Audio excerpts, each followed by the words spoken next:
Class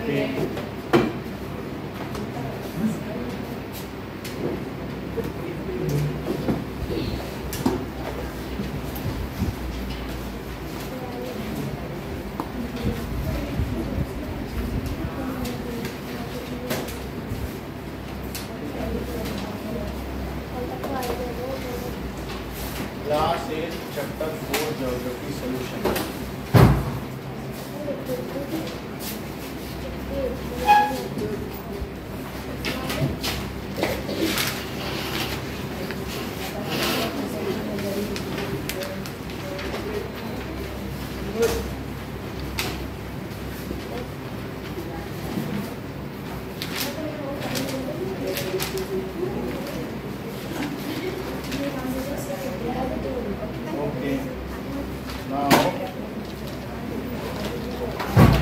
question number 1 के सभी हो गए?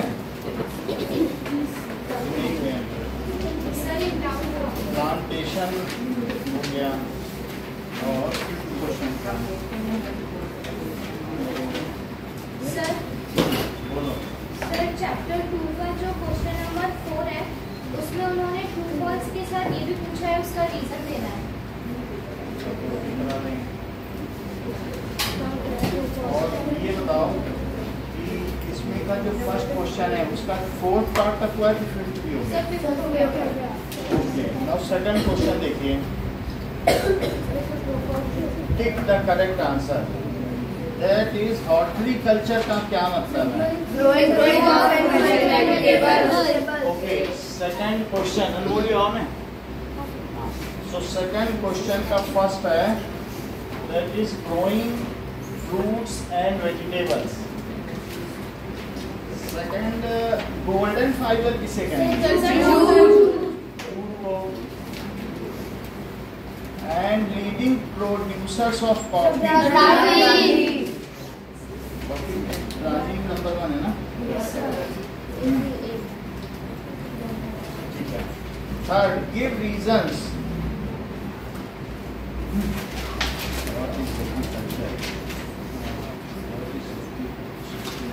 फर्स्ट का आंसर आप लोगों से नहीं कराया ना अभी हमने। What is plantation agriculture, name the factors influencing, दिखाओ क्या कराया फर्स्ट का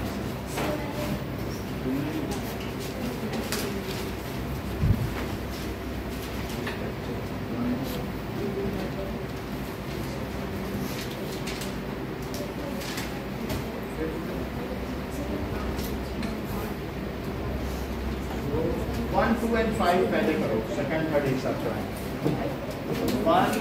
फर्स्ट क्वेश्चन का 1, 2 and 5।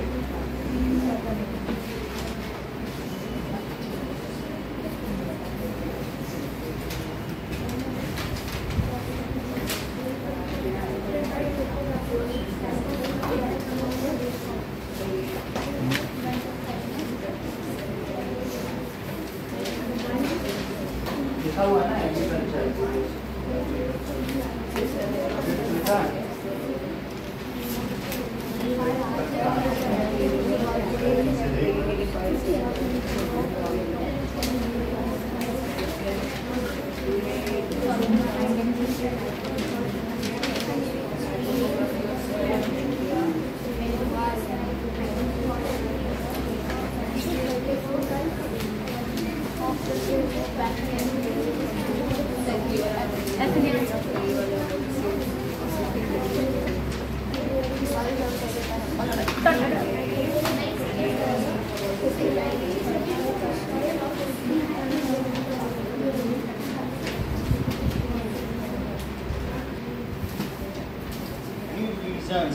In India, agriculture is primary activity.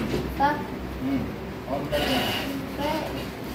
India agriculture is primary इसलिए क्योंकि सर इंडिया जो होता है ना सब प्लांट्स को उगाता है, फिर जब पर वो प्लांट्स उग जाते हैं फिर सर उन्हें दूसरी अलग अलग जगहों में भेजता रहता है, सो प्राइमरी है। सो मतलब इंडिया में एग्रीकल्चर एक प्राइमरी एक्टिविटी है। वो किस तरीके से प्राइमरी है वो देखें, क्योंकि most of the persons are engaged in labour of the work, जितनी भी ड्यूटी है नहीं जबकि जो बाहर है वो एग्रीकल्चर को ऐसे ट्रेडिंग लेते हैं, वो वहाँ पर ट्रैक्टर ले जाते हैं, उसी से ही वो ग्रेन्स भी ले आएंगे, वो बेच भी देंगे। वो ट्रेडर्स है मेनली, एग्रीकल्चर कम है, ट्रेडर्स वो गेहूँ के विक्रेता ज़्यादा है। तो यहाँ इंडिया में क्या है, एग्रीकल्चर खुद क्या है, देखो agriculture is primary activity. Agriculture is activity of growing crops and rearing livestock. Agriculture is growing crops and rearing livestock. Livestock का मतलब है पशुओं का पालन। तो it is primary activity because in India a huge number of people are, ठीक है, in India में क्या होता है, in India a huge number of people are involved in agriculture, ठीक है।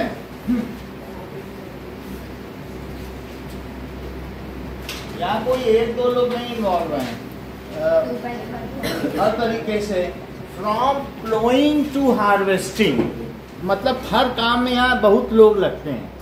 शुरू में जब स्टिलिंग और प्लोइंग होती है, वहाँ से लेके हार्वेस्टिंग तक खूब सारे लोग चाहिए। From ploughing to harvesting. So in India people are cultivating in small patches of land। तो यहाँ बड़े बड़े ट्रैक्टर नहीं चल सकते हैं। अगर आप सोचो बहुत बड़े बड़े ट्रैक्टर चला रहे, तुम्हारा ट्रैक्टर चलते ही खत्म हो जाएगा खेत, तो क्या तुम दूसरे के खेत में चलाओगे? 2-2 एकड़ के तो खेत हैं, और बाहर 300 एकड़ के हैं। आपने देखा कोई नहीं, 250-300 एकड़ के हैं यूएस में।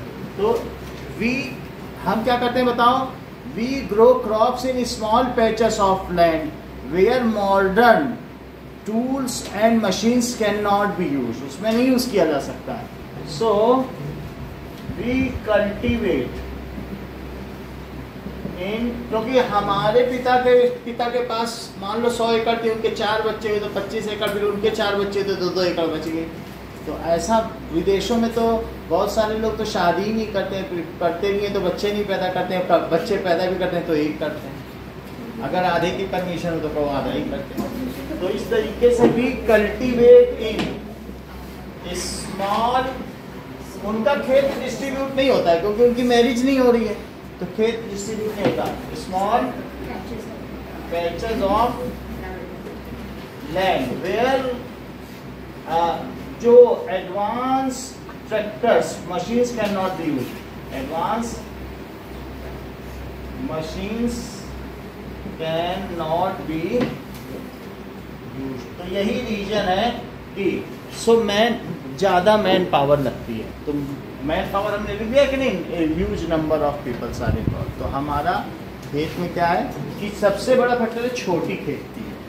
तो छोटे खेत में मान लो इतना बड़ा खेत हो तुम्हारा, इस कमरे के 4 गुने के बराबर, तो उसमें कितने तुम तो ये भी हो सकता है ना। इसके बाद दूसरा पॉइंट कि इंडिया में बहुत ज़्यादा अरेबल लैंड्स है। कैसी अरेबल लैंड्स, एरेबल लैंड्स है, हाँ ये भी हो सकता है। तो हम ठीक है, since they so feel comfortable with it। और एक और भी रीजन लिखा गया है, our ancestors were involved in farming so we feel comfortable in farming। वो सब अलग बातें हैं, लेकिन हमारा इन्वॉल्वमेंट खेती में ज़्यादा है। Most of the peoples are involve in this, so we are agricultural country. अगर हमारे यहाँ मान लो 100 में 1-2 आदमी खेती करता है, तो क्या हम एग्रीकल्चरल नेशन होते? नहीं, क्योंकि फिर मेनली हम देखते हैं मैन पावर डिस्ट्रीब्यूटेड कहाँ है। तो हमारे यहाँ तो 2/3 यानी 66.6% है ना खेती में, तो फिर हम लोग तो एग्रीकल्चरल कंट्री हुए। ज़्यादातर लोग तो खेती कर, यहाँ तक कि जो मुंबई में काम करने जाते हैं वो भी कटाई के समय घर चले जाते हैं। आप देखो सब ट्रेन भरी रहती हैं, जिस समय गेहूँ कट रहा होता है तो 2 महीने चले जाएंगे। Second, different crops are grown in different region. ऐसा क्यों होता है? Topography of soil and climate are different. So it is due to it is due to, क्योंकि हर जगह की डिफरेंट टोपोग्राफी है, तो डिफरेंट क्लाइमेट ठीक है, और कहीं कहीं क्लाइमेटिक कंडीशन भी अलग अलग है, डिफरेंट टाइप्स की सॉइल भी है, डिफरेंट सॉइल, और ये भी इन्होंने बताया जैसा कि निखिल ने कि डिफरेंट क्लाइमेट है। हमारे यहाँ हर तरीके का क्लाइमेट है, एरिड क्लाइमेट भी है, हिली रीजन है, आइस भी है, कोल्ड क्लाइमेट भी है, और ऐसा भी है कि जहाँ पर ज़्यादा आपको मॉइस्चर या ह्यूमिडिटी मिले। मद्रास से क्लाइमेट ये चले जाओ चेन्नई ना, तमिलनाडु, वहाँ खूब ह्यूमिडिटी है, पसीना भी गिरता रहेगा, ऐसे ह्यूमिडिटी भी, और कई ड्राई भी है। बीकानेर की भुजिया सबको पसंद है, 4 दिन तक भुजिया रख दो ऐसे खुले में, क्रिस्पी रहेगी हल्दीराम की बीकानेरी भुजिया, क्योंकि वहाँ एक भी पार्टिकल हवा में है ही नहीं एयर का, वो सब बालू सोख लेती है। सिलिका बालू होती है, सिलिका ना, सिलिका तो बहुत अच्छी एब्जॉर्बर है। वहाँ ऐसे ही सब पूरे भारत के नहीं पूरे विश्व के मसाले, पापड़ और नमकीन बीकानेर में ही बनते हैं, क्योंकि बालू ही बालू है। बालू जहाँ है वहाँ मजाल है, हवा में पानी रहता है, 2% 3% ह्यूमिडिटी है, और कहीं भुजिया बनाते बनाते ही वो उसकी क्रिस्पीनेस खत्म हो जाएगी, क्योंकि हवा में ह्यूमिडिटी ज़्यादा है। तो सबसे फिट क्लाइमेट इन सब चीज़ों, चाहे बीका जी हो चाहे हल्दीराम, दोनों का पिता का नाम था मल्दीराम, और फिर वो दोनों भाई वहीं फेमस हुए। तो आप समझो दोनों मेन भुजिया सप्लायर हैं वर्ल्ड के। दुबई में भी चले जाओ तो वहाँ पर वही, और डिफरेंट क्लाइमेट्स और डिफरेंट लाइफ स्टाइल, तो ये सारी चीज़ें हैं। इसकी वजह से हमारे यहाँ क्या बताइए कि डिफरेंट क्रॉप्स क्लाइमेट की वजह से, सॉइल की वजह से और टोपोग्राफी की वजह से। टोपोग्राफी भी इंपॉर्टेंट है। जैसे टेरेस फार्मिंग हो रही है, आपने देखा नहीं था चाय के लिए, चाय में पानी रुकना नहीं चाहिए, तो रुकना नहीं चाहिए, तो टेरेस फार्मिंग ऐसी हो सकती नहीं रुकेगी, तो माउंटेन होना चाहिए, और साल भर इवनली बारिश होनी चाहिए, और जबकि कॉटन के लिए 210 दिन तक ठंडक ही नहीं पड़नी चाहिए। तो अलग अलग चीज़ के लिए अलग अलग है। कहीं कहीं लेटराइट सॉइल होनी चाहिए, पानी अंदर चला जाए, कहीं रुका होना चाहिए। चावल के लिए क्या चाहिए, पानी रुका होना चाहिए, तो फिर सब चीज़ अलग अलग हुई कि नहीं। तो कहीं गेहूं के लिए अच्छा है, तो कहीं किसी चीज़ के लिए अच्छा है, तो इसलिए different crops are grown in different region. हाँ डिफरेंट है कि डिफरेंट आएगा क्या सर, लास्ट में डिफरेंट क्लाइमेट्स आएगा ना, तो डिफरेंट लिखो, वो मिसप्रिंट है। अगला क्वेश्चन देखो, distinguish between primary activity and tertiary activity. प्राथमिक कार्य और तृतीय कार्य के बीच में अंतर स्थापित करिए। So what is primary activity and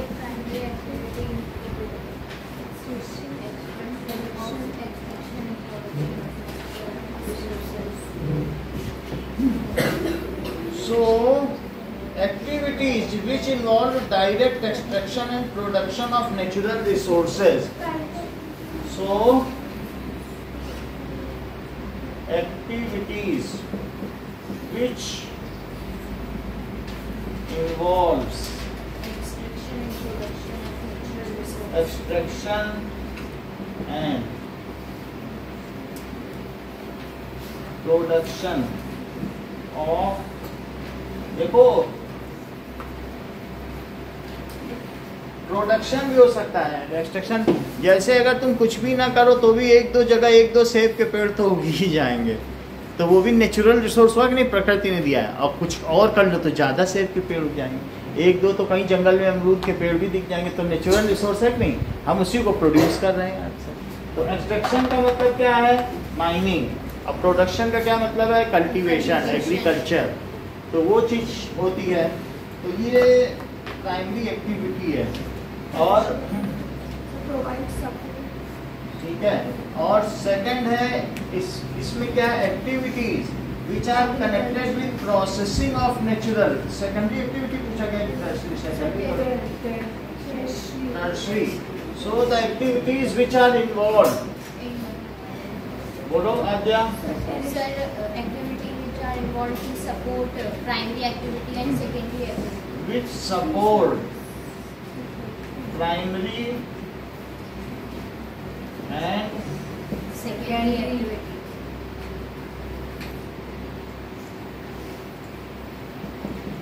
examples हैं जैसे सर्विस सेक्टर्स ना, it includes service sectors.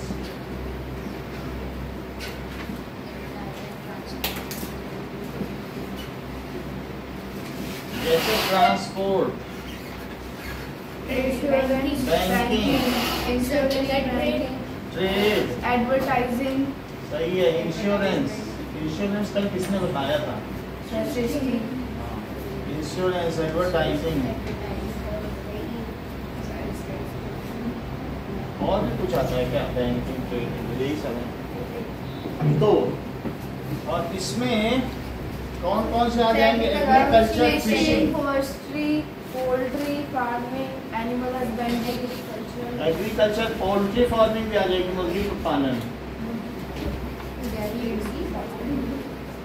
Pisciculture भी आ जाएगी। क्या?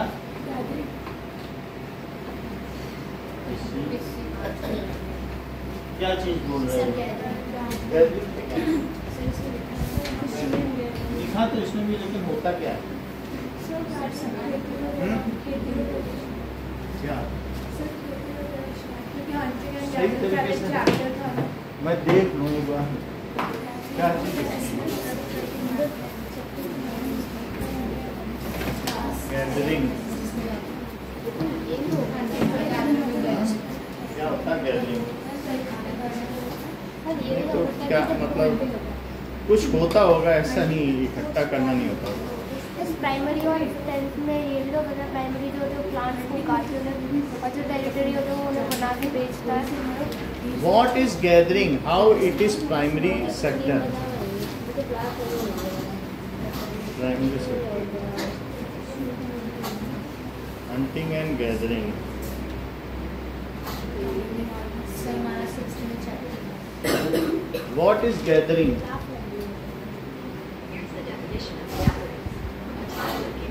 बता नहीं यार, मुझे ढूंढना पड़ेगा। A coming together of people.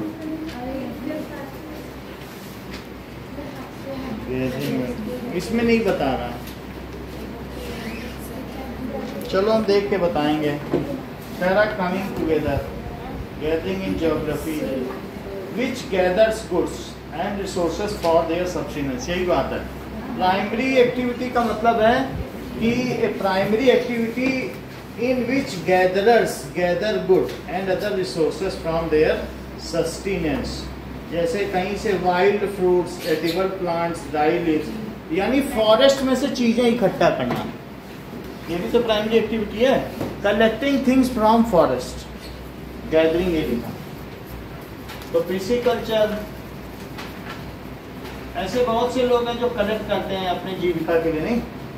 अच्छा, सेकंड क्वेश्चन देखो, subsistence farming and intensive farming. So that is second part.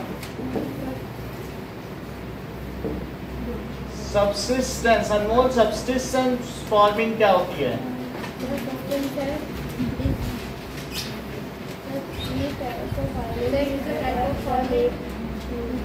वैसे तो जो सबसिस्टेंस है उसी का ही एक टाइप इंटेंसिव भी है क्या? Yes, sir.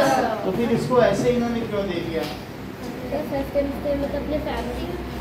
चलो, that is low level of technology and household level. So this from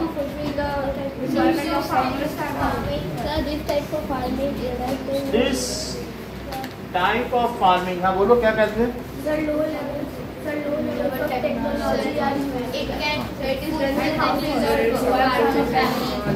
Low levels of technology and tools And households. And household labor are used. and tools are used. In this household, labors are used Labor are used.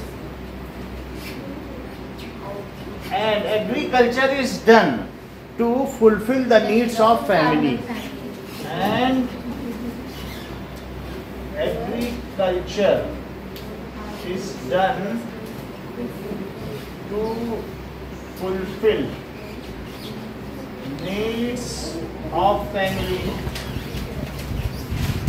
जब भी ये वाली farming क्या है, the farmer uses simple tools and more labor to, मतलब एक ही में बहुत कुछ उगाओ ना, वही है इसे। On small plot of land, many crops are. हाँ, ये बात सही है। In this, on a small plot, a small piece of land, many crops are grown using simple tools and techniques. Simple tools and,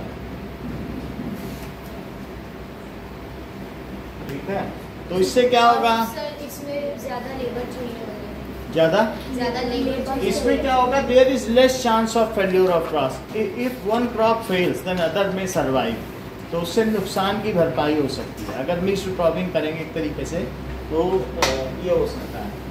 बाकी ज़्यादा कुछ नहीं है, इतना ही लिख देना। Sir, less labors are required in intensive farming में आ सकता है। लिखा? यस सर, बुक में लिखा है। सर लेस नहीं है, उसमें भी ज्यादा subsistence farming sir more labour are required. Scientific technique of farming with less, ऐसे लिख दिया ना। सर इसमें मोर लिखा है बुक में। इंटेंसिव है ना, सर यस सर, बुक में तो more फिर हम लोग लेबर के बारे में बात नहीं करेंगे, कंट्राडिक्टरी हो जाएगा। सिंपल टूल्स हैं तो फिर बस इतना ही लिख दो ना, एक पॉइंट करके। अब देखो एक्टिविटी तो हम नहीं करेंगे।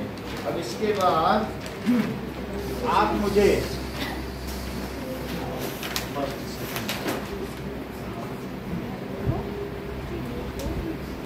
पहले फर्स्ट सेकंड करके दिखाइए।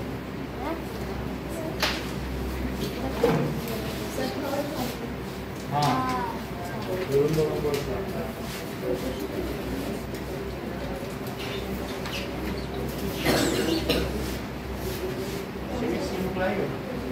Yes sir.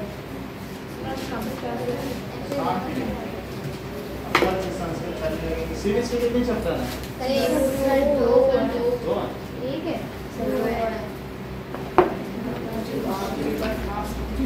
अंडरस्टैंडिंग। चलो इसको फटाफट करें तो फिर काम बने। तुम बंद नहीं करते?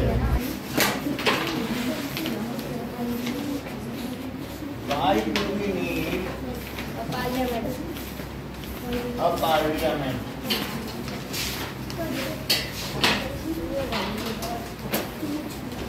So, parliament is a place where our elected representatives sit and make laws for us. Parliament एक ऐसा इंस्टॉलेशन है ना। So, parliament is a place situated in, parliament जो भी हमारी है ये संसद भवन, ये न्यू दिल्ली में है। Situated in New Delhi, where our elected representative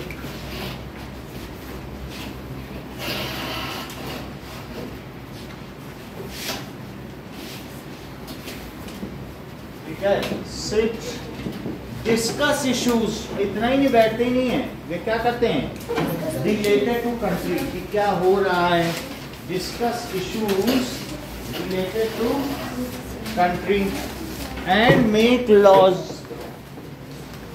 bank note करो, discuss issues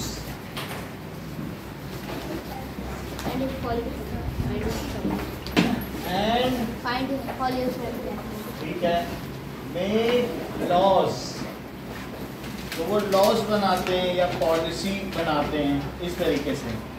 now India become independent on 15th August 1947 and it was after a long struggle, हमने इंडिपेंडेंस पाई, आपने देखा होगा हिस्ट्री में कि मतलब 1857 से ये संग्राम शुरू हो गया और वो 1947 करीब 90 इयर्स बाद हमने ये पाई। और उससे भी पहले भी देखो तो भी कुछ न कुछ तो चल ही रहा था। आपने देखा कि जैसे वो कौन था जो आदिवासी एरिया में,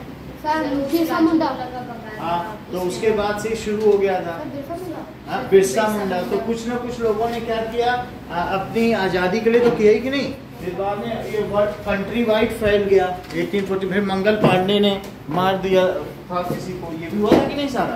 तो इस तरीके से इतना लॉन्ग पास्ट एंडीवर का मतलब प्रयास।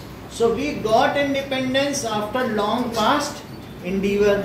सो हम लोगों ने ब्रिटिश कॉलोनियल रूल से इंडिपेंडेंस पाई।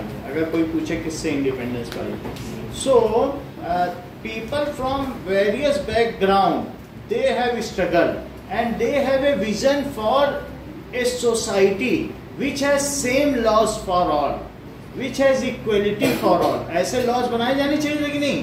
तो उसके लिए हमें किस चीज़ की जरूरत है, हम होटल में बैठ के तो नहीं बनाते, तो हमें पार्लियामेंट की जरूरत थी। वहाँ रोज एक मैटर डिस्कस होता था, हमारा झंडा कैसा होना चाहिए, हमारा राष्ट्रीय पक्षी कैसा होना चाहिए, हमारा राष्ट्रगान क्या होना चाहिए, छोटी छोटी इश्यूज डिस्कस होती थी। रिजर्वेशन होना चाहिए कि नहीं होना चाहिए। तो इतना होने में 2 साल 11 महीने लग गए। रोज वहां पर डिस्कशन होता था। अगर राज्यसभा का आप देखो तो वहां जो भी दैट इज उसको कहते हैं संविधान सभा, कॉन्स्टिट्यूशनल असेंबली, जो उस समय पहली इलेक्टेड हुई थी, उसे क्या कहते हैं, क्योंकि उसी ने तो बनाई संविधान। तो जब वो कहते थे हाँ हमारा राष्ट्रीय झंडा तिरंगा होना चाहिए, बोलो हाथ उठाओ, तो हाथ उठ जाते थे, चलो राष्ट्रीय झंडा तिरंगा। फिर पक्षी पे बात होती थी, कुछ कहते थे गौरैया होना चाहिए, कोई कहते थे सारस होना चाहिए, क्रेन होना चाहिए। फिर जब उठ जाती थी नहीं मोर, हाँ मोर, ऐसे ऐसे करके। और इतना ही नहीं, इतनी मोटी जो कॉन्स्टिट्यूशनल बुक है हमारा, रिटन कॉन्स्टिट्यूशन वर्ल्ड का लार्जेस्ट कॉन्स्टिट्यूशन है और उसमें 11 देशों से इंस्पायर्ड है। कुछ ऑस्ट्रेलिया से लिया गया है, कुछ इंग्लैंड से लिया गया है। तो ये लिया गया कि कोई एक सुप्रीम ना हो जाए। जैसे आप देखो प्राइम मिनिस्टर यहाँ सब कुछ है, लेकिन प्राइम मिनिस्टर पर अंकुश रखने के लिए एक प्रेसिडेंट भी है कि अगर प्राइम मिनिस्टर गलत करे तो इमरजेंसी लागू करो, सेना के हाथ में दे दो, उसके हाथ में जाएगा। तो कई कई जगह आप देखते हो तख्ता पलट हो जाता है। इंडिया में ऐसे चांस नहीं है। It was a vision. और सिर्फ ऐसा ही नहीं है कि बी आर अम्बेडकर तो थे ही उसके हैं, लेकिन ये डिस्कस हुआ है। और डिस्कस होने के बाद जहाँ जहाँ गलत हुआ है, कई बार 6 बार ऐसा हुआ कि ये महात्मा गांधी अनशन पर बैठे कि ये कॉन्स्टिट्यूशन में गलत हो रहा है, फिर वो बदला भी गया। तो बोले नहीं, महात्मा गांधी कभी गए नहीं संसद भवन, वो तो अपने घर में रहते थे साबरमती, लेकिन उन्हें पता चल जाता था तो भूख हड़ताल पर बैठ जाते कि नहीं ये ऐसा नहीं होगा। तो कई चीजें हैं जो विजन हमारा कॉन्स्टिट्यूशन है। और क्या हमारा कॉन्स्टिट्यूशन अच्छा है? ये कई मौकों पर हमको मुसीबत से निकाल लाया। नहीं तो आप देखो बाबरी मस्जिद के टूटने पर ही हमारा देश टूट सकता था, लेकिन लोगों को संविधान में विश्वास था, तो बोलेंगे जीतेंगे तुमको कोर्ट में, तो फिर लोगों को संविधान में विश्वास है, तभी तो देश बच पाया। आप ऐसा देखिए कि सिख दंगे हुए कितने बड़े बड़े, इंदिरा गांधी, लेकिन तब भी बच गया। तो किसने हमको बचाया? It is constitution. लोगों को कॉन्स्टिट्यूशन पे भरोसा है, नेताओं पे भरोसा नहीं है, लेकिन उनको मालूम है कॉन्स्टिट्यूशन है इक्वालिटी फॉर ऑल। तो हमें पार्लियामेंट की क्यों जरूरत है? Because it is the place where our elected representative sit, discuss things thoroughly and make laws. जरा आप यहाँ पर देखिए, ये हमारा पार्लियामेंट है, ठीक है। अच्छा, पार्लियामेंट में भी अगर आप देखें, अभी तो हमारी कुछ ट्रायंगुलर बिल्डिंग हो गई है, तो अभी देखोगे तो इस तरीके की बिल्डिंग है पार्लियामेंट। इस तरीके से कुछ बिल्डिंग है कि नहीं, जो नया पार्लियामेंट है, और फिर वो बिल्डिंग है और उसका ये हाउस है, ऊपर से दिखने में ऐसी लगती है। लेकिन जो अर्लियर बिल्डिंग थी वो इस तरीके से थी, और जिसमें क्या था, पिलर्स थे, ये चीज। तो अब यहाँ पर जो पार्लियामेंट है, पार्लियामेंट के अंदर जाओ तो सेंट्रल हॉल 2 पार्ट में विभाजित है, एक तरफ राज्यसभा और एक तरफ लोकसभा, बीच में गैलरी है। अच्छा, जो ये लोअर हाउस है उसको क्या कहते हैं? लोकसभा। लोकसभा में इलेक्टेड रिप्रेजेंटेटिव जाते हैं कि राज्यसभा में? लोकसभा में। तो लोकसभा में ही इलेक्टेड, और यहाँ पर सेलेक्टेड अलग अलग राज्यों से कुछ कुछ चुन के भेज दिए जाते हैं। हम लोग उनको नहीं इलेक्ट करते हैं, जो बहुत लॉरेट्स होते हैं, विद्वान व्यक्ति, वो यहाँ जाते हैं। तो अलग अलग, तो ये अपर हाउस है, इसकी 243 की कैपेसिटी है, अलग अलग राज्यों से इसमें जाएंगे। और यहाँ पर 543। तो ये अपर हाउस का मतलब क्या है? राज्यसभा। तो यहाँ पर कौन इसका स्पीकर है? Vice president. ये करेक्ट कह रहे हैं, इसका स्पीकर है ओम प्रकाश बिरला। तो इसमें कौन इसको हेड करता है? ओम प्रकाश बिरला। तो वो सभी लोग मेंबर चुनते हैं कि कौन एक अच्छा आदमी है, जो बैठ जाइए, आप बोलिए, जो ऐसा ठीक ठाक कर सके, उसको स्पीकर बना देते हैं। और कोई नहीं, उन्हीं में से जो इलेक्ट होके आते हैं ना, सब जगह से। जोधपुर से एक व्यक्ति गया है, हर शहर से एक। हमारे भारत में 543 शहर हैं, तो हर शहर से एक है। तो वो आदमी खड़ा होगा, सर जोधपुर में ट्रेन का, मैं ट्रेन चलाइए। ओके, ट्रेन चलो, चला दीजिए। और ये अपर हाउस है, जैसा इन्होंने बताया, वाइस प्रेसिडेंट। तो जगदीप धनखड़। प्रेसिडेंट के बाद नेक्स्ट वीवीआईपी कौन है हमारे देश का? तो वो वाइस प्रेसिडेंट किसको लीड करते हैं? That is Jagdeep Dhankhar.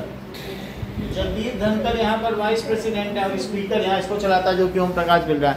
तो यहाँ पर प्रधानमंत्री यहाँ बैठते होंगे कि यहाँ? ये कितना अच्छा, ये डीप नॉलेज है इनको। इन्होंने बता दिया जहां से इलेक्ट होंगे तो वहीं तो बैठेंगे। तो इसकी आधे से ज्यादा इतनी सीट्स बीजेपी की है, और यहीं पर सबसे आगे प्रधानमंत्री बैठते हैं लोकसभा में। तो यहाँ पर कौन सा नेता बैठेगा? दैट इज जो भी मेजॉरिटी पार्टी है ना, उसका लीडर यहाँ बैठेगा, वही पीएम होगा। तो उन लोगों ने अपना लीडर चुन लिया कि, और राष्ट्रपति को दे दिया, ये हमारे लीडर हैं और हमारी मेजॉरिटी पार्टी। देख लो, 543 का आधा करो तो 273 होता है। तो 273 से ज्यादा, ये तो 300 पे आ गए। तो बोले हम तो मेजॉरिटी हैं, हम ही शासन चलाएंगे। तो यहाँ पर तुम्हें समझ में आ गया, लोकसभा का टेन्योर कितना होता है, कितने साल बाद चुनाव होते हैं? 5 इयर्स के बाद फिर से चुनाव होंगे। और 5 इयर्स के बाद जो चुनाव होंगे उनको क्या कहते हैं? जनरल इलेक्शन, आम चुनाव। तो हमारे यहाँ कौन कौन से चुनाव है बताइए? जो सेंट्रल कंस्टिट्यूएंसी है उनको क्या कहेंगे? General elections. और उसको क्या कहते हैं? आम चुनाव। आम चुनाव में एमपी चुने जाते हैं, मेंबर ऑफ पार्लियामेंट। इसका नाम क्या है? पार्लियामेंट। ये पार्लियामेंट है, इसको संसद भवन भी कहते हैं, संसद भवन। और जो इसमें बैठते हैं उनको क्या कहते हैं? बोल दिया उन्होंने, संसद में सांसद बैठेगा। और सांसद का ही दूसरा नाम क्या है? Member of. सो आम चुनाव में कौन चुना जाएगा? सांसद। That is it elects member of, जो मेंबर ऑफ पार्लियामेंट। वो कहाँ जाएंगे बैठने? मेंबर ऑफ पाली के जो पाली के सांसद हैं, यहाँ केवी नंबर स्कूल के पहले उनका घर है, उनके यहाँ पुलिस वालों का गार्ड लगा रहता है दिन रात, चौकीदारी। तो वो केंद्रीय राज्य मंत्री भी हैं। तो वो उनका किनका घर है? दैट इज टीपी चौधरी का। अच्छा सर, इधर जो है, हाँ, सर इधर तो ये है सांसद है। पहले वो केंद्रीय राज्य मंत्री भी रह चुके हैं। उनकी वो रोज हम लोग देखते थे लोकसभा, वहीं बैठे वो मिलते थे। तो अब समझिए, मेंबर ऑफ पार्लियामेंट ये सब जाके दिल्ली में बैठते हैं, मेंबर ऑफ पार्लियामेंट। तो एक पाली एक शहर है, वहां से एक ही जाएगा। तो इस तरीके से टोटल कितने मेंबर ऑफ पार्लियामेंट चुने जाते हैं? दैट इज 543 मेंबर्स चुने जाएंगे। फिर देखा जाएगा बीजेपी के कितने चुने गए कि कांग्रेस के, कभी कांग्रेस के ज्यादा हो जाया करते थे, पहले कांग्रेस के ज्यादा होते थे, तो फिर अच्छा काम नहीं किया, भ्रष्टाचार बहुत किया मनमोहन सरकार ने, तो उसके बाद से फिर बीजेपी के चुने जाने लगे। तो ये चीज है, ये कहा जाता है कि अंग्रेजों ने हमारे 50 लाख करोड़ रुपए खा लिए, 50 लाख करोड़। मुगलों ने 25 लाख करोड़ खा लिए 600 सालों में, और अंग्रेजों ने 200 सालों में 50 लाख करोड़ खा लिए, और कांग्रेस ने 60 सालों में 800 लाख करोड़ खा लिए। यानी मुगल से ज्यादा शोषण ब्रिटिश ने किया, और सबसे ज्यादा उसने किया। मुगलों ने 25 लाख करोड़ खाए, अंग्रेजों ने 50 लाख और इन्होंने 800 लाख। इससे अच्छा तो ब्रिटिश का शासन था, उससे अच्छा तो मुगल का शासन था, सब खाने वाले ही थे। तो इसीलिए ये 50 साल में ही खा गए, और सब कहाँ किया, स्विस बैंक में जमा कर दिया। ये नहीं कि यहीं खा गए, मुगलों ने तो जो खाया यहीं रखा दिल्ली में, ब्रिटिश ने जो खाया वो इंग्लैंड भेज दिया, और इन्होंने जो खाया वो स्विट्जरलैंड भेज दिया। ये चीज है। तो जो भी हो, it elects member of parliament. तो ये कहाँ बैठेंगे, दे सिट इन पार्लियामेंट, संसद में बैठेंगे। इतनी बात समझ आ गई कि नहीं? और group of majority party becomes prime minister. जो ग्रुप है बोलो वो कहाँ बैठेगा, majority party is prime minister of India, of India. अब अगला फिगर देखो, अगले फिगर में तुम ये क्या देख रहे हो, एक ये पगड़ीधारी व्यक्ति क्या कर रहा है,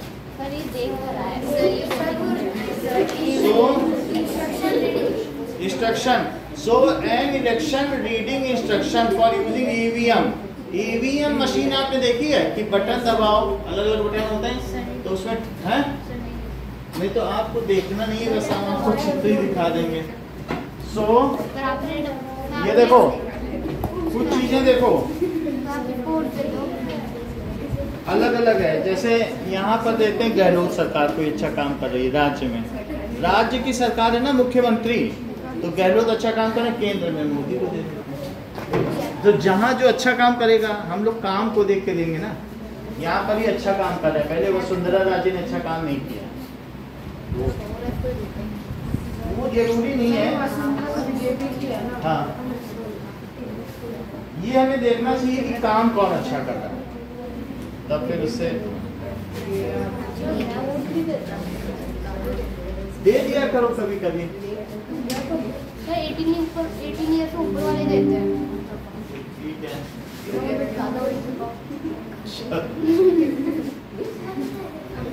अब ये देखो। सो हम लोग देखेंगे पहले चुनाव कैसे होता था। तो पहले देखो ballot box. So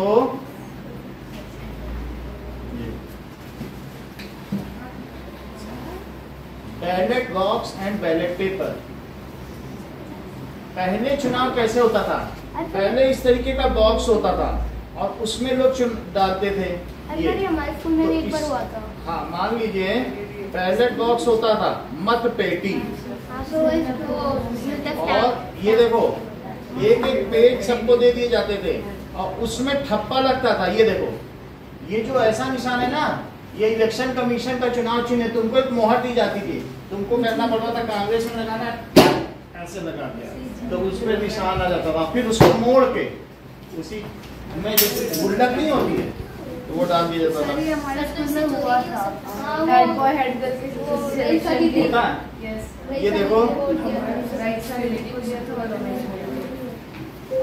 procedure of election in ballot box and ballot paper. देखो अब इसमें क्या चीज होता है कि दो अलग अलग चीजें हैं कि बैलेट बॉक्स होगा और उसमें बैलेट पेपर होगा। ये बैलेट बॉक्स, इन दोनों में देख लो।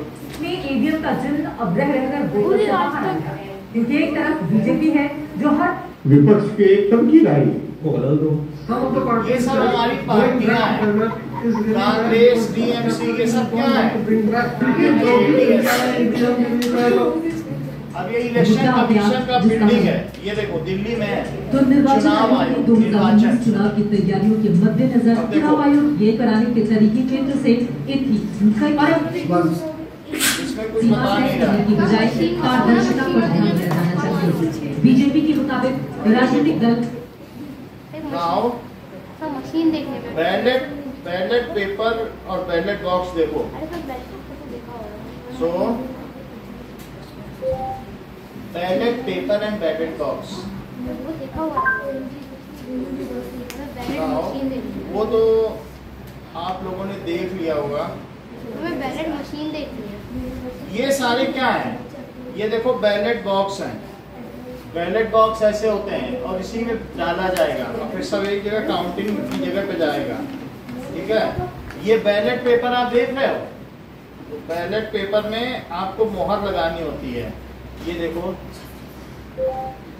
Ballot paper and stamp of election. तो ऐसे मोहर लगती है, ये जैसे ये है नहीं, तो इसमें ये दिखाया जा रहा है कि November 8th is election day. Make sure you know how to mark the ballot paper on election day in the voting booth so you can तो ये एक तरीके का ये make इसमें sure मोहर you लगा stamp दी। only ये तो once. उनका है If Myanmar you Burma stamp on का, different candidates, लेकिन हमारे यहाँ क्रॉस जैसे नहीं होता है।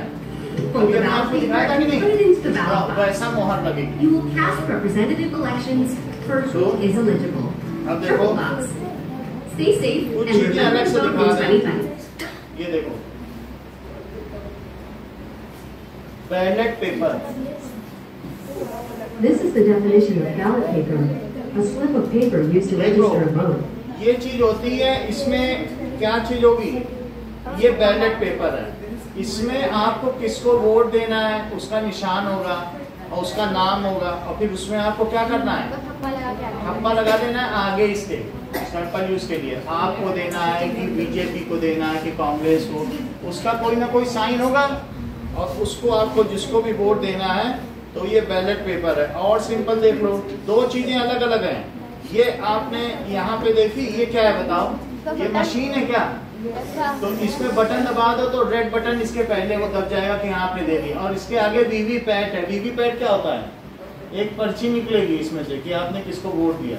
कई बार आप बटन कोई दबाते हो और वोट किसी को चला जाता है, तो तुम्हारे पास पर्ची तो तुम दिखा सकते हो हमने इनको दिया था।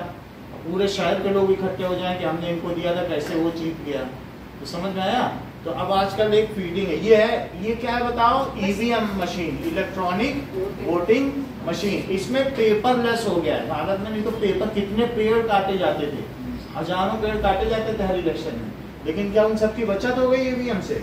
और लेकिन अगर इसके बगल में देखो तो ये क्या है बताओ?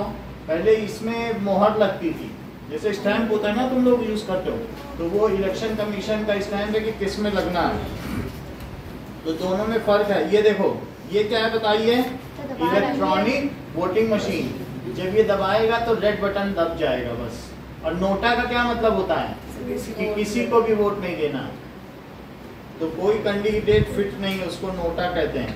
ओके, ये देखो इसमें क्या लाल बटन दब गई है, दबी हुई दिखाई जा रही है।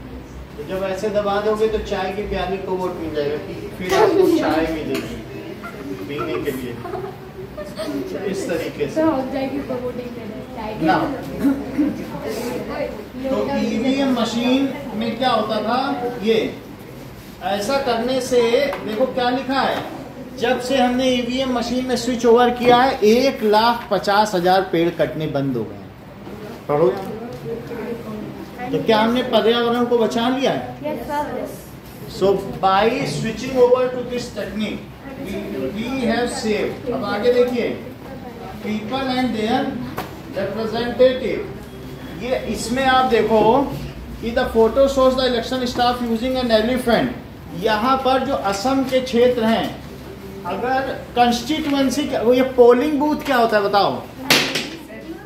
पोलिंग बूथ जहाँ वोट डालते हैं। क्या केवी नंबर 1 और 2 में भी पोलिंग बूथ बनता है? लोग वहाँ वोट, स्कूल्स में जनरली पोलिंग बूथ बन जाता है, लोग वहाँ वोट डालने जाते हैं। असम में हाथियों पे चढ़ के जाना पड़ता है क्योंकि वहाँ कई जगह ट्रेन नहीं है। तो जो इलेक्शन ऑफिसर्स होते हैं ना, मतलब इस प्रोसेस में। तो पोलिंग बूथ के जो अफसर्स होते हैं वो अब EVM मशीन ले लेके हाथियों पे बैठ के वहाँ जाते हैं और उनके पीछे राज्य की पुलिस सुरक्षा देती है और भी CRPF central reserve police force है वो भी उनके पीछे जाती है। वो जैसा कहेंगे पोलिंग अफसर वैसा उन्हें करना पड़ेगा। वो वहाँ मतलब पूरा अधिकार रहता है। अब पोलिंग अफसर कोई और नहीं रहेगा, ये KV के टीचर्स ही रहेंगे। अब देखिए तो ये दिखाया गया है कि वहाँ पर जम्मू एंड कश्मीर में एक 80 साल का युवक था, वो अकेले रहता था और उसके 50 किलोमीटर पे कोई और नहीं रहता था। उसके लिए कलन से पोलिंग बूथ बनाया गया, वहाँ पर 6 लोग भेजे गए, वो उसके घर में गए, उसका वोट लेके आए। उसको नहीं जाना पड़ा क्योंकि गवर्नमेंट का वादा है कि तुम्हें 2 किलोमीटर से ज़्यादा नहीं चलना पड़ेगा पोलिंग। तो तुम कहीं भी रहते हो 50 किलोमीटर जिसके कोई नहीं रह रहा हो, वो जंगल में तपस्या कर रहा हो तो ढूंढ के जाएंगे तपस्या, उठो साधु वोट डालो। अब ये देखो जो यहाँ पर ग्रीन कारपेट है वो क्या है और जो रेड कारपेट है वो क्या है? ये संसद भवन आधा आधा है।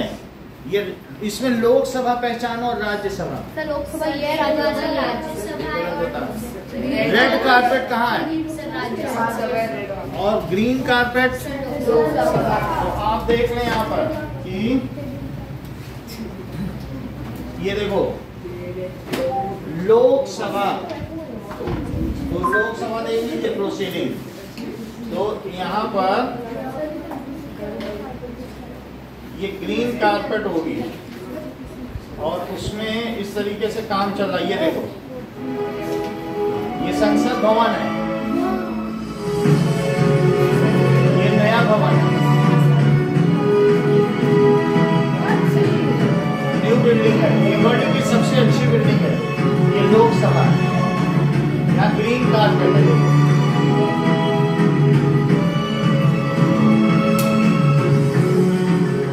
ऐसा होगा लोकसभा और स्पीकर वहां बैठेगा सबसे ऊपर।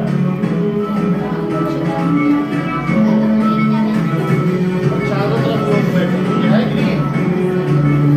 ये देखो ऐसे दिख रहा है।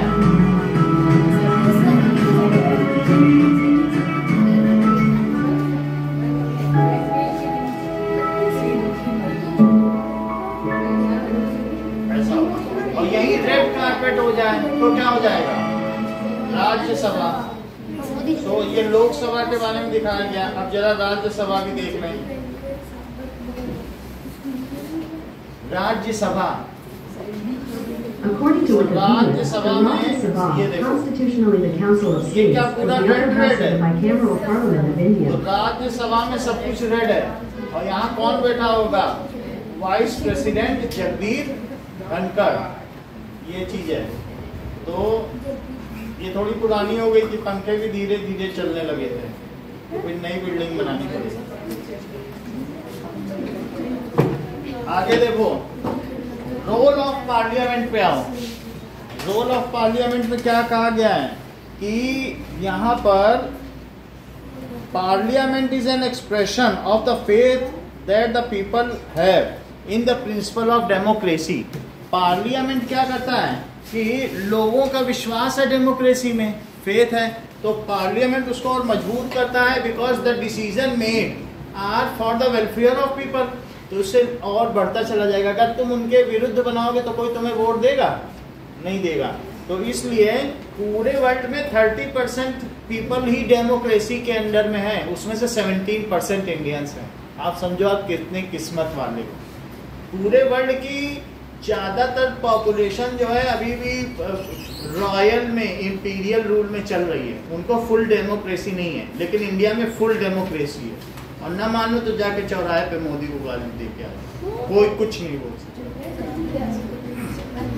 लोग देते ही रहते हैं, कुछ भी बोलते रहते हैं। तो यहाँ फुल डेमोक्रेसी है। अगर आपने पाकिस्तान ये चाइना में छू भी कर दिया आपने शी जिनपिंग के खिलाफ तो गला ही कटेगा सीधा, रट आदमी वहाँ छोड़ेगी नहीं।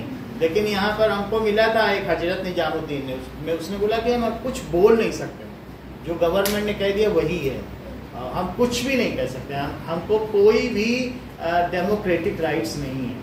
आप लोग बहुत अच्छे हो, आप थोड़े गरीब जरूर हो, लेकिन आपके पास जो स्वतंत्रता है ना वो फुल फ्लेज है। हमारे पास पैसा होते हुए भी हम आज़ाद नहीं, हम अपने मन से बच्चे नहीं पैदा कर सकते तो, क्योंकि गवर्नमेंट हमको जेल में डाल देगी। ऐसा बहुत ज़्यादा वहाँ।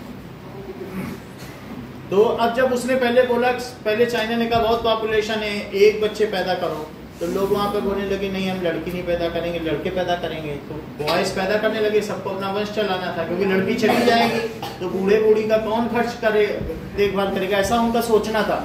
फिर वहाँ पर फिर बाद में क्या होने लगा कि अब लड़कियां कहाँ से आए, लड़के लड़के हो गए, तो पाकिस्तान से वो 15 लाख में लड़की लाने लगे। पाकिस्तान से 15 लाख रुपए में लड़की लाने लगे। फिर उन्होंने कहा अच्छा अब चाइना में लोग जल्दी जल्दी बूढ़े होने लगे, तो वहाँ काम करने वाले ही नहीं बचे। उन्होंने कहा 2 बच्चे पैदा करो, लेकिन वहाँ के लोगों को मजा आने लगा, बोले बिना बच्चे के तो कितना अच्छा घूमते फिरते रहो। अब वो वहाँ के लोग बच्चे ही नहीं पैदा कर रहे। तो ऐसे सरकार कोई खेल थोड़ी करा सकती लोगों को कि अब बच्चे पैदा करो, अब नहीं करो, अब लड़का करो, ऐसे। तो अब वहाँ कोई पैदा ही नहीं कर रहा, बोला हम शादी नहीं करेंगे, जाओ। और कई लोग ऐसे हैं कि उन लोगों ने ये प्रिंसिपल अपना लिया है कि they will do the least work to survival. वो दिन में 6 दिन सोते रहते हैं, 1 दिन निकलते हैं, थोड़ा काम कर लेते हैं, हफ्ते भर का बस वो कहते हैं हमें चाइना का विकास नहीं चाहिए, विरुद्ध हो गए अपने देश। वो 6 डेज स्लीपिंग करते हैं और सिर्फ 1 दिन 2 घंटे काम करते हैं, वो भी किस पूरे हफ्ते भर का एक मिनिमम खाने का सामान है। पहले बहुत वो करते थे, लेकिन जब आपको कोई राइट्स नहीं होंगे तो आपके अंदर इंस्पिरेशन होगा क्या। लेकिन इंडिया में अभी भी डेमोक्रेसी है, लोगों का फेथ है, और इंडिया एक डायनामिक कंट्री है। यहाँ कल्चर बहुत अच्छा है, अलग अलग तरीके से देखा जाए। नहीं, डेमोक्रेसी एक वाइब्रेंट कंट्री की होती है। जरा आप यहाँ पर देखिए कि 17th लोकसभा इलेक्शन, जो 17th लोकसभा हमारी है, 5-5 साल में लोकसभा बदलती है। और अभी कितने साल हो गए बताइए, आजादी का अमृत काल है, कितने साल हो गए आपको आजादी के? तो 77, तो 75 साल तो हो ही गए। तो अगर 5 साल देखा जाए तो 15 लोकसभा तो हो ही जानी चाहिए ना। 5-5 साल है तो 7, क्योंकि 15 या 75। लेकिन कभी कभी ऐसा होता है कि बीच बीच में भी चुनाव हो गए, तो 4 बार हमारे यहाँ एक्स्ट्रा चुनाव हुए। 4 बार नहीं, 2 बार। 2 बार का मतलब समझो, ये तो 17 था, 19। तो अभी अब की जो होगी वो कौन सी लोकसभा होगी बताओ? 19 के बाद 2024 की 18। 5 साल नहीं जाएंगे 19 से 24, तो 2019 से 20 फिर 5 साल हो जाएंगे, तो आपकी 18th होगी। तो आप 5 साल में होती, लेकिन 2 चुनाव एक्स्ट्रा हुए। समझ में आई बात की नहीं? कभी किसी पार्टी ने अपना अलायंस, जानते हो कि अगर एक पार्टी मेजोरिटी नहीं तो 2-3 पार्टियां मिल के बना लेती सरकार। नहीं, सब मान लो 3 पार्टी को 100 सीट्स मिली, तो कौन सरकार बनाएगा? वही तीनों मिल जाएंगे, कहेंगे हम तीनों मिलकर 300 हो गए। और थोड़ी तुम्हारी बात मानी जाएगी, तुम्हारा प्रधानमंत्री, हमारा गृह मंत्री, उनका विदेश मंत्री, उनका रेल मंत्री। ऐसे अलायंस का मतलब गठबंधन। समझ में आई? आप जरा देखिए इसमें बीजेपी को कितनी सीट्स मिली हैं, तो क्या वो मेजॉरिटी पार्टी हो गई? तो उसने मेजॉरिटी पार्टी एंजॉय किया। और इस तरीके से कुछ ऐसी भी पार्टियां हैं 543 में, जिसमें इंडियन नेशनल कांग्रेस, उसको कितनी सीट्स मिली हैं? 52। क्या तुम्हें पता है कि राजीव गांधी को एक समय में 425 सीट मिली थी, जो सबसे ज्यादा थी इंदिरा गांधी के मरने के बाद। कांग्रेस थी। और उन्होंने क्या किया, जो हमारे यहाँ की नेवी का विक्रांत शिप है ना, उस पे जाकर के सैर की। और नेवी के सबसे बड़े अफसर उनको चाय सर्व करते थे, उनके लड़के राहुल गांधी को। इतना विक्रांत को हटा दिया वहां से, बॉर्डर से, और ले गए दूर सिंगापुर के पास, बोले हम इसमें सैर सपाटा करें। उन्होंने ऐसा भी किया, तो अच्छा काम नहीं किया। श्रीलंका के लिए उन्होंने क्या किया, अपने 10,000 सैनिक को भेज दिए शांति सेना की, हम वहां शांति स्थापित करेंगे। 10,000 सेना मर गई। जब इंदिरा गांधी की डेथ हुई तो उन्होंने बोला कि सिखों को मारो। सरदारों की ऐसी हत्या हुई है कि बोला उन्होंने मेरी माँ को मारा है। जब बड़ा पेड़ गिरता है तो छोटी मोटी आंधियां तो आती ही हैं, उन्होंने बोला। और फिर सिखों की पूरे देश में हत्या हुई। तो ऐसे भी काम हुए। तो कुछ अच्छे काम नहीं हुए। फिर बाद में उनको बोफोर्स घोटाले में फंसा लिया। फंस गए थे, उन्होंने उस पर घूस ली थी। अब जरा देखो यहाँ पर रिजल्ट ऑफ 15th लोकसभा, लेकिन लोग समझदार हैं इंडिया के। ऐसा नहीं है कि जो हमारे यहाँ के लोग अनपढ़ भी हैं लेकिन फिर भी उन्हें मालूम है कि किसको जिताना है। नहीं तो अगर ऐसा होता तो फुल फ्लैज मेजॉरिटी एक ही को कैसे मिलती बताओ, पूरा देश एक कैसे हो जाता है। जब अलग अलग है, तमिलनाडु की अलग भाषा है, वो अपने अपने रीजनल को देते, लेकिन जब देश में संसद में बैठाने की बात आती सब एक ही को क्यों बैठा रहे हैं? सब या तो राजीव गांधी को ही क्यों बैठा रहे हैं, सब मोदी को ही। हम ये नहीं कह रहे हैं एक पार्टी को क्यों बैठा रहे हैं, क्योंकि बीजेपी तो अभी आई है, लेकिन सब लोग मिलके बहुमत कैसे दे देते हैं? उनको मालूम है कि केंद्र में किसकी सत्ता होनी चाहिए। पूरा देश एक साथ निर्णय लेता है। तुम हो सकता है भाषा ना जानती हो तमिलनाडु की, लेकिन तुम और वो एक ही निर्णय नहीं लेते। जब भी हमारे आम चुनाव होता है पूरे देश का, हर राज्य का वही निर्णय होता है, जो एक राज्य का होगा दूसरा सबकी, सब जानते हैं कि देश में क्या हो रहा है। और चाहे कोई लिखना ना जानता हो, कमल हाथ कुछ ना लिखा पढ़ी नहीं जानते, लेकिन वोट कहाँ देना है सब जानते हैं। तो इस तरीके से देखते हैं हमारे यहाँ, क्योंकि लोगों ने मिल के लड़ाई लड़ी। ये भी तो देखो, जिसने जान दिए तो वो ये सब नहीं देखेगा। ओके, नाउ यहाँ पर अगले पेज पे देखो 15th लोकसभा में क्या हुआ है। अगले पेज पे 21 पार्टी, ये भारतीय जनता पार्टी को 116 एमपीज हैं, तो वहीं पर इंडियन नेशनल कांग्रेस को 206 सीटें मिली। तो 15th लोकसभा में क्या 206 फुल होती हैं, मेजॉरिटी है कि नहीं? बोलो गलत। देखो इसका आधा करके देखो ना, तभी तो तुम्हें पता चलेगा। 543 का आधा करो, उससे ज्यादा मिलनी चाहिए। तो 2 2 जा और 2 7 जा और 3, तो यानी 272 सीट्स मिलनी चाहिए। तो अगर उसको 206 सीट मिली, अगला पेज पलटो, तो बोलो कांग्रेस अकेले सरकार बना पाएगी 206 सीटें। इसको किसी का साथ चाहिए कि नहीं? तो इसने क्या बनाया? That is United progressive alliance, UPA सरकार। उसने कई पार्टी मिला ली और फिर यूनाइटेड प्रोग्रेसिव अलायंस बनाया, तो वो गठबंधन की सरकार। और गठबंधन में जिसको जितना चाहा उसने उतना घोटाला किया। 12 घोटाले सामने आए, कोई 2 लाख का, कोई 4 लाख का। और इसमें क्या हुआ, कन्नी मौजी के घर की जो अंदर की दीवारें थी वो तो नोटों की बनी हुई। किसकी? कन्नी मौजी, उसको 2 साल की सजा हुई, तमिलनाडु की। जिसको जितना घोटाला करना था सबने खूब पेट भर कर दिया।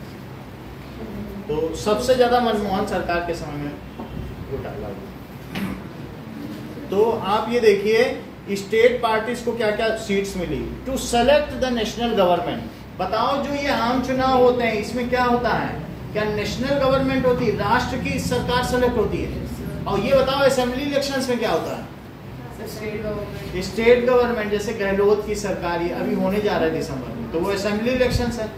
और फिर ये बताइए लोकल इलेक्शंस में क्या होता है?